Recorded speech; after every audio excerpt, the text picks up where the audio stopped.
তো আমরা এসছি মার্বেল লেকে, অনেক বড় বড়ই আছে,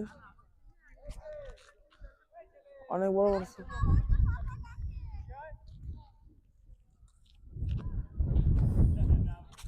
সাইডের তো কোনো একটা পাইপ,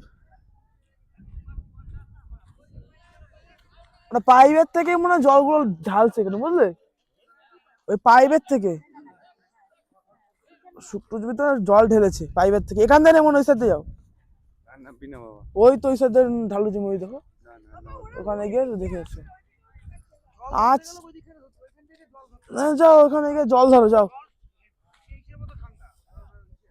সুন্দর জল, পুরো পরিষ্কার জল, সাইডের পাথরগুলোই অনেক বড় বড়। ওইখানে আমার বাবা দাঁড়ায় আছে, দাও দেখাচ্ছি বাবারে। ও বাবা, হাত উঁচু করো, দুই হাত দুই হাত, দুই হাত উঁচু করো। হ্যাঁ তুমি নামাও, হ্যাঁ তুমি উঁচু করো। এই যে বাবা হাত উঁচু করছে, দুই বন্ধু।